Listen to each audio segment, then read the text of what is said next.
நான் சினிமாக்கு வந்ததுக்கு காரணம் நிச்சயமா அவரு சிம்பு சார் தான். அவர் இல்லைன்னா இன்னைக்கு சினிமா திரையுலகத்துக்குள்ள நான் கிடையாது. அவர் தான் என்ன டிவியில் இருக்கும்போது ஒரு பெரிய கேரக்டர் மன்மதனில் அதில் கவுண்டமணி சாரும் இருந்தார். அப்போது ஃபர்ஸ்ட் டைம் ஒரு ஹீரோவோட பண்ணுறோம், ஒரு பெரிய படம் பண்ணுறோம் போது ஒரு பதட்டம் இருந்துச்சு. அவர் தான் இல்லை இது பண்ணுங்க விஜய் சொல்லி எனக்கு அந்த படமும் அவர் தான் ரெக்கமெண்ட் பண்ணார், அன்பே ஆறுயிரே. அந்த காமெடி ரொம்ப ஹிட் ஆச்சு. அது இருக்கு இல்லை அப்படின்ற ஒரு காமெடி. ஸோ அந்த மாதிரி அடுத்தடுத்து வல்லவன் அவர் படம் எல்லாமே லைனாக நடிச்சுட்டு வந்தேன்.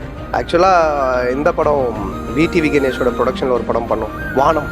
அப்போ என்னால் டேட்டே கொடுக்க முடியல, பயங்கர பிஸியாக. அப்போது எனக்காக நைட் ஷூட் போட்டு ஒரு 2 hours மட்டும் எடுப்பாங்க. நான் எப்போ அந்த நைட்டில் ஃப்ரீயோ மற்ற ஷூட் முடிச்சுட்டு அப்படி எடுத்தோம் ஏவிஎம்ல. அது அந்த சீன்ஸ் எல்லாம் அதுக்கப்புறம் ஹைதராபாத்தில் ராமோஜியில் போய் எடுத்தோம். ஸோ அந்த அளவுக்கு என்ன இது பண்ணிகிட்டே இருந்தார். நான் ஹீரோ ஆனதுக்கப்புறம் கூட சொன்னார், நீ எங்கள் கூடலாம் ஒரு படம் பண்ணிகிட்டே இருந்திருக்கலாம், நீ ஏன் மொத்தமாக அப்படி ஒரு முடிவு எடுத்தேன்னு இப்போ கூட பார்த்தா சொல்லுவார், நீ எங்கள் கூட பண்ணும்போது ஒரு படம் பண்ணலாம்ல அப்படின்னு. நான் சொன்னேன், பண்ணலாம், இதுக்கப்புறம் ஒன்றும் பிரச்சனை இல்லை அப்படின்னு சொல்லிட்டு.